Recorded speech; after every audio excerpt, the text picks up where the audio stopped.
and welcome to my channel. I'm Thorns, and today I continue my breakdown of the story and lore of All or Nothing, the latest installment of Guild Wars 2 Living World Season 4.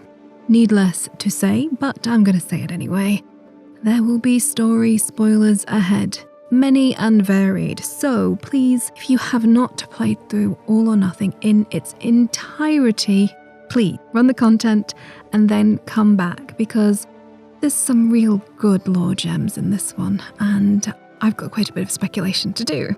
Also, I just want to make clear that this is just my opinion on things, it's my take, it's my interpretation. As a fellow nerdy gamer, I have no insider knowledge, no secret sauce, I don't know the recipe. So, warnings and caveats hopefully securely in place, let's jump into it. The Crystal Blooms is the third part of All or Nothing's story content. It follows on from Scion and Champion and Dragon's Blood. Now, there are links in the top right hand corner of your screen to my in-depth lore story breakdowns for those two if you missed them. Now, this episode takes place in the auditorium and is actually relatively short for such a vital story step, but oh my goodness, it starts with a lovely little lore gem. So, following on from the comms chatter we have with Taimi and Gorik, where they inform us of the spate of ghost sightings inside the keep, we head into the instanced auditorium. Inside there are NPCs chattering about the appearance of ghosts, and then Bob's your uncle. One appears before us bearing messages from Glint. Now, before we dissect the news, let's talk about the messenger herself. Players of Eye of the North will recognize the character as the spirit of Gwen, later known as Gwen Thackeray. Now, for me, Gwen will always be that little girl looking for her flute and picking red irises in the world before the char-searing of Ascalon. And her story is sad and painful, with a fairly happy ending though. This lady's grave can be found in-game today in Ebonhawk, the human outpost settlement that she and her comrades founded. Now, if you would like to see a lore video dedicated to this lovely lady, let me know in the comments below. How do I feel about seeing Gwen? Well, actually, I like that the story team included her. It's a nice little gem for veterans without being too much in-your-face fan service for players who didn't play the original game. Anyway, back to the present, back to the episode, and the message that Gwen gives us. Commander, dire news from Glint. Our forces are scattered. We can't hold out any longer.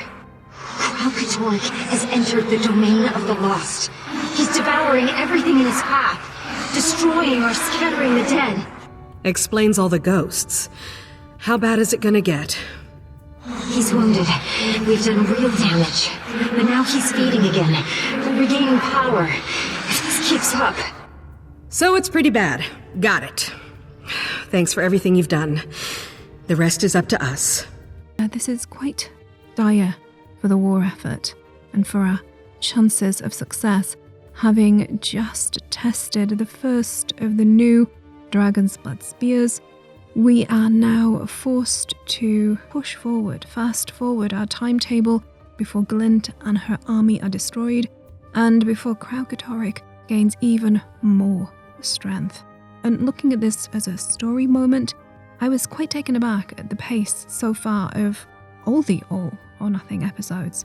We've undergone and participated in a rite of ascension, which is a huge deal in terms of lore with Aureen. We've learned about brand magic, how to harness it in crystals. We've learned how to craft weapons against Caithe. We've learned about the original weapon, although not as much as I would like. But now we are just thrust into accelerating our timetable and facing him. Now, if you'd have asked me before All or Nothing launched, If I thought we were going to face Kralkatorrik this episode, I would have told you no. I didn't think we're there. We weren't ready. I didn't feel like we'd done enough. So I was quite taken aback by this dialogue, and it kind of made me a little bit worried because as much as I loved Long Live the Lich and I thought it was a fun Living World episode and the story was fun inside it, the story and how we interact with Joko was great. And the cutscene with Aurene biting his face off was absolutely excellent. But if I'd got my choice, I would have had more interactions. I would have drawn that process out and had more of Joko just because he's such a fantastic character. So when he did die in the end so quickly, I was super disappointed. And at this point in my first playthrough, before I'd done the Crystal Dragon episode, I was quite worried we were going to have a kind of one or done with Krauk as well. So for such a tiny, teeny weeny episode inside the episode, it was quite worrying. Anyway, we head up to Scooby and the gang. I will leave it up to you who you think Scooby is. So you're saying the new weapons are weak? Weaker compared to the original. Precision is paramount, but we will have more. Based on Taimi and Gorik's numbers, we'll need a week, maybe 2, to cast enough weapons for everyone. Gives us time to figure out how and where to stage the fight. Turns out that's time we don't have. Kralkatorrik beat back Glint's army. Now he's gorging on the domain of the lost. Oh no. That explains the surge we're seeing in our readings. So what do we... It's a rift! Here? Underground? He's getting stronger by the minute! All bets are off!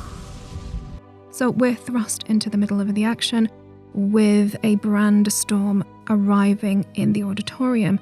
And this encounter, once you get the mechanics down, is super short. You're using your special action button, which is brilliant for break bar busting, so the encounter goes super fast. And it's got a very set-piece feel to it.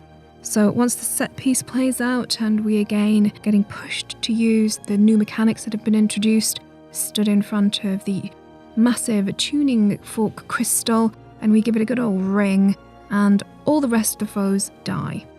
But the brand storm is left behind and then this happens. But the brand storm is still there and still spreading!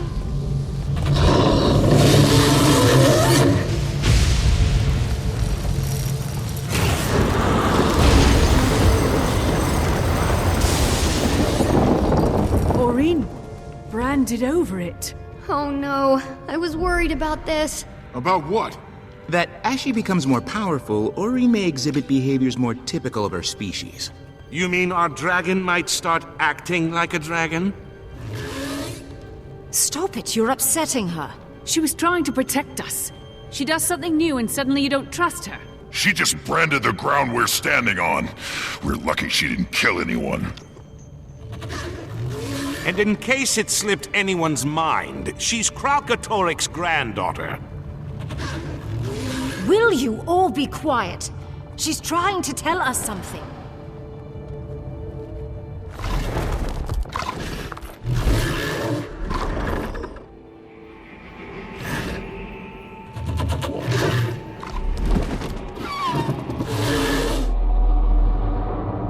It's all right.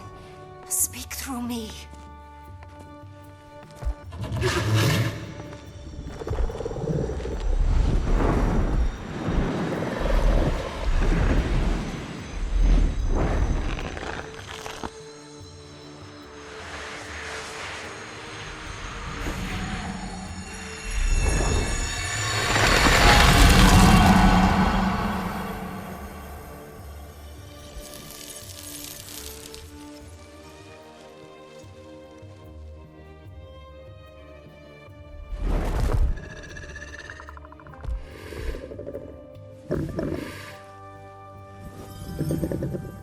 I am not him. Wow. Oh good. Another dragon that can corrupt Sylvari. Caithe, are you... you? Oh, I'm me. We were right. She does need both of us. Now I know what my role is. And it's humbling. I thought dragon minions couldn't be corrupted by other dragons. Is it 'cause her egg absorbed Mordremoth's magic? How? Timey, it's all right. She asked, and I accepted. This isn't corruption. It's connection. So, what just happened? Oh my goodness. Aside from the negative reaction of my hero companions, put that aside, I think that that's fairly story appropriate. People are on edge. They're about to face an elder dragon, and she's just branded an area. Orin can cure the brand? What? That's a huge deal. And here's where my mind goes. Could this mean that branded creatures and people, individuals, chars, hundreds of thousands of people who have been branded, could she free them from Kralkatoric's control? Could we be seeing the birth, in-game, of an entire new nation of people? A new race of people, much like the Awakened? Having been enslaved and finally being free again? That's incredible. Seeing Caithe's transformation. Could others swear fealty to the dragon, to Orin, and join her? This could be the birth of a new Order of the Dragon, a new brotherhood, sisterhood of the dragon, made of free branded and those choosing to take on the mantle of this melding, of this transformation that could have sweeping, widespread story implications. Caithe now is Orin's speaker, and this could really deepen the connection between Orin and the player character and Caithe, and allow Orin to express clearly her thoughts, her feelings, her struggles, her pains, so that she can become the actual whole real character that she is, rather than the how I trained my dragon thing that she is at the moment, which is not good because she is whole individual person. And I hope that the story team give her that opportunity. And I say could birth a new nation, could cure the branded, could change everything because of the events of the Crystal Dragon. So why am I bothering to speculate about this at all? Well, because I do not think that the writing team would spend so much precious story time and development, which is always constrained, always hemmed in by the mechanics and the need to drive forward all sorts of different elements of this massive moving machine that is the game. So I don't think that they would dedicate so much of their capital, of their resources, to a dead-end thread, a dead-end story thread. But perhaps that capital could be spent on Caithe now, if Orin really is gone. Her playing a more vital role going forward. I mean, she has changed fundamentally. We have no idea what other abilities that she has. Her future story is going to be fascinating, however this plays out. Another thing that struck me, perhaps Caithe's connection with Orin has also connected the Pale Tree to the Scion of Glint. And I'm wondering if Orin is out of the picture, could the Pale Tree now step forward? With this new connection to power, could she step forward and act to aid in the fight for Tyria's survival? Because this is not just about winning a war. This is not just about pushing back an enemy. This is not a conventional battle. This is literally a battle for every living being on the planet. So the stakes are massive. And just imagine, I mean, if you think about the Pale Tree and the story before, she understands the balance. She sees the balance. She is connected to Tyria in profound ways which go far beyond that of mortal beings. So there are a multitude of opportunities that this tiny little story step opens up for the world. So many possibilities. The possibility of the connection between the pale tree through Caithe to the legacy of Glint. Now the episode concludes. Yeah, but if he's getting stronger by the minute, so much for forging weapons for a week. We need to hit him now. But how and where? Why not here? That resonance crystal absolutely annihilated his minions. If we can lure him here and pin him down somehow, we can use the crystals against him too. We also have the new spears. Haul some ballistae in here and we'd have dragon's blood artillery. But how do we draw him in? If Aurene gets his attention, he won't be able to resist. She's a threat. He wants her dead. That's the lure, but we still have to pin him down, and a handful of minions is not the same as an elder dragon. In theory, the intensity of those crystals could be focused and amplified.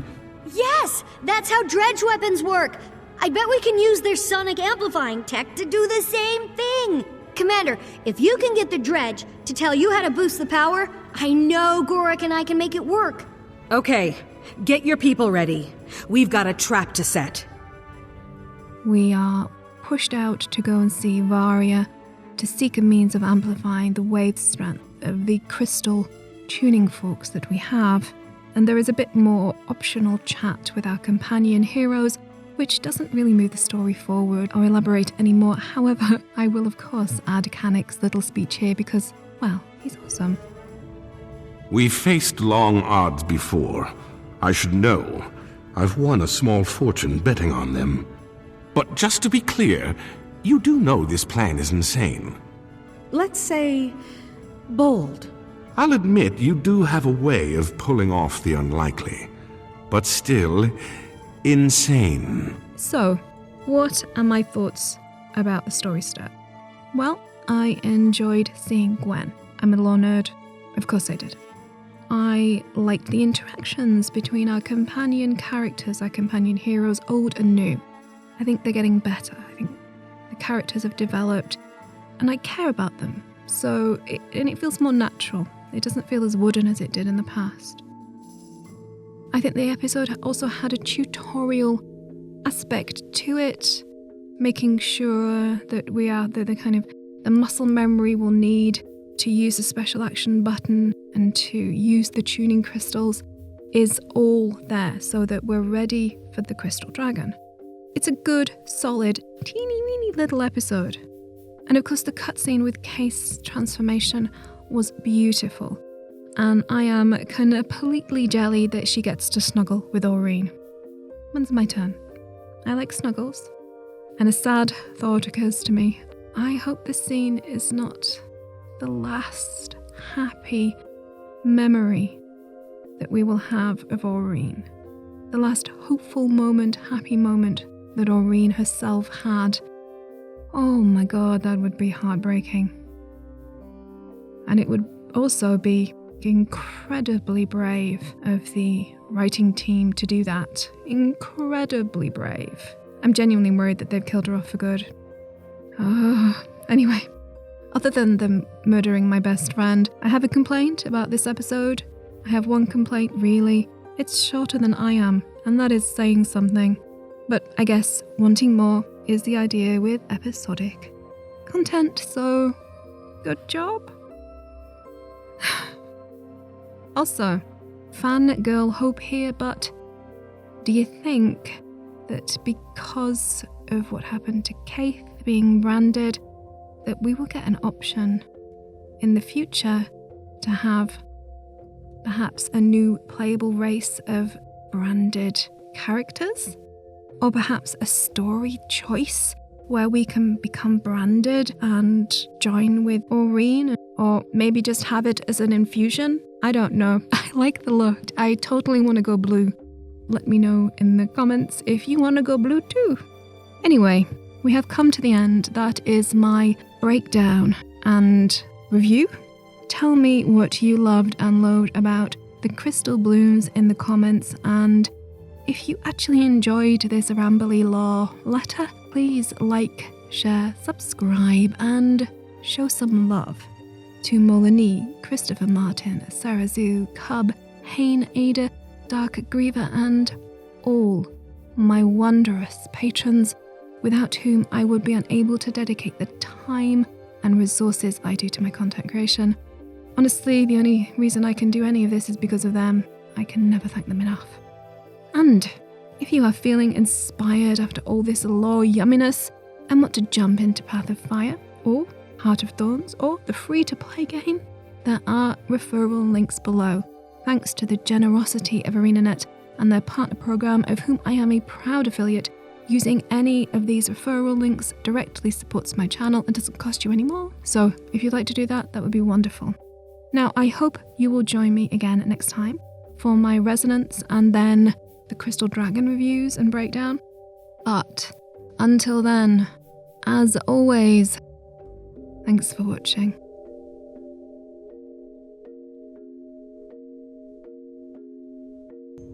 What's it like, Caithe? What's she like? Like sunlight. Does that make sense? I can feel her love for you, her trust. It's so intense, it's almost painful. You're where she draws her strength from. Her duty weighs on her. But there's hope, too. An ocean of it. For everything and everyone. It's overwhelming. Glint was right. Aurene needs us. And the world needs her. Let's do right by both of them.